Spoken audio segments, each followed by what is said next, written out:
finally feeling like fall, so today we're bringing back our favorite flavors of the season. Our nutrition expert Regina Tolpelson is here to talk about a superfood, pumpkin. I love that we love it because it tastes so good, but it's really good for you as well. It's really good for you, yes. The American Institute for Cancer Research has named pumpkin one of its 20 cancer-reducing superfoods. I love that. What is in it that makes it so great? Well, it's the thing that gives it its color, right? So it's the alpha carotene and beta carotene, which both of those turn into vitamin A in our bodies, and all three of those things are antioxidants in and of themselves, right? And we think of like vitamin A, it's good for our eyes, right? So, but all three of those are really good for cancer prevention too. And then the pumpkins also have a lot of fiber in them. That's so good. And she would know all about this, by the way. She's a cancer survivor, breast cancer survivor, right? Yes. Which you have an incredible story, and you can learn more about her story on her website, which we'll get to in a second. But for now, let's talk about ways that we can get pumpkin into our diet. Right. Okay. So I brought a couple of different examples. So I know we all know about pumpkin spice lattes. Yes, we do. I don't think there's real pumpkin in it, right? No. Okay, that's nice. It's a syrup, unless you make it at home yourself. So I actually brought oatmeal overnight oats. So delicious. You just soak the oatmeal, but I've layered it with pumpkin in between. And I've topped it with goji berries and some walnuts. Look at you, and that's brain food on top too. It is. Okay. And then the mac and cheese, which has no cheese. Ooh.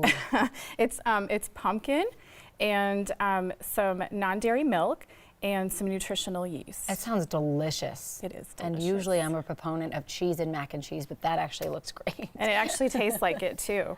And then the last thing I brought is spaghetti squash. Yes. Which, see, some people don't know, but so like spaghetti squash, you cut it in half and then you bake it.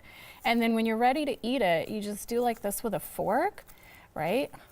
Into your bowl. Spaghetti. Yeah. Well, and so I would even say before you even, well, if it's coming straight out of the oven hot, you can just put it right in your bowl. But if you're doing it later, like I am here, and it's cold already, you can, when you're warming up your sauce, you can throw your spaghetti noodles in there and then warm it up all together. I love spaghetti squash, meal. which is some butter and salt and pepper. It's so good. It's perfect. And so then you would just put this on it. You put some tomato sauce on top. Healthier version of pasta. And you're good to go. Acorn squash? Acorn squash. Right, so when you're picking squash, right, one of the best ways to do it is to pick two that are of the same size, equal size, right? You don't want to get one that's like this size and one that's that size, right? 'Cause you want to compare apples to apples. But if you get two that are the same size, so then you want to weigh them and see kind of like which one weighs more, because then that'll have more flesh in it for you to eat. Oh, who knew?